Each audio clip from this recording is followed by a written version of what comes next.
Hi, Lauren Delsack here. I'd like to talk about, in this video, or a few videos, about the spiritual significance of the planets Uranus, Neptune, and Pluto.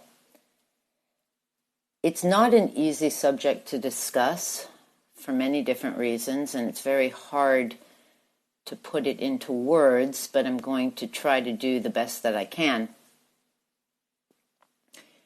In traditional astrology, they focus on the planets, the 7 planets, including the sun and moon, the sun through Saturn. And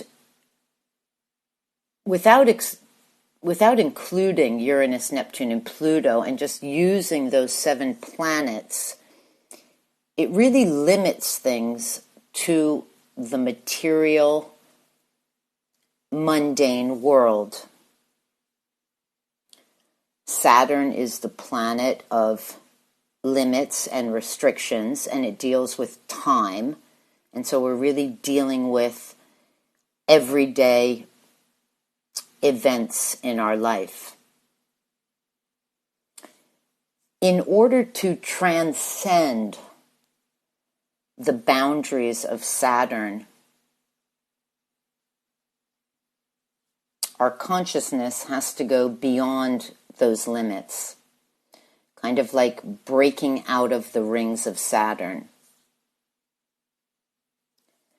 Now, Uranus, Neptune, and Pluto are called the transcendental planets because they transcend the physical world. And they have to do with anything with regard to the spiritual, otherworldly, non-physical realms. It transcends or goes beyond the everyday life experiences or the regular physical realm. Really, the transcendental cannot be accepted until it has been experienced. And these transcendental planets are there to help us function on a higher spiritual realm, to pass over into the next phase of our spiritual development and unfoldment. And this occurs through a change in our inner consciousness.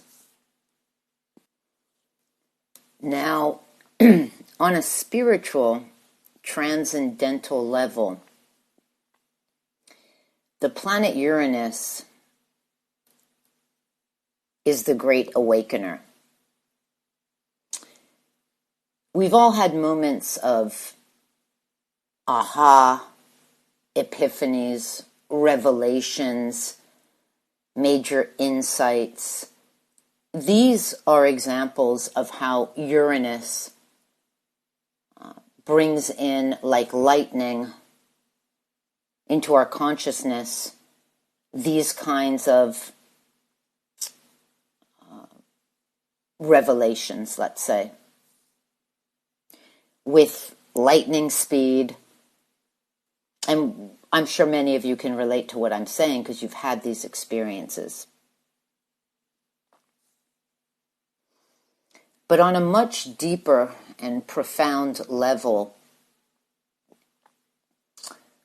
all the great mystics of the world, spiritual masters of the world that had this experience, it's often referred to as a spiritual awakening, an illumination.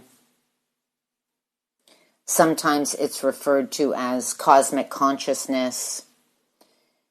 People who have had, for example, near-death experiences where their consciousness leaves the limits of the body and they experience the otherworldly realms and then come back to talk about it. That would be another example. In India, it's referred to kundalini or Shakti. In Judaism, it's referred to as Shekinah. And it's something that, if it does happen, it's something that comes from or through the grace of God or the higher power or source of life. It's not something that you can force or make happen, although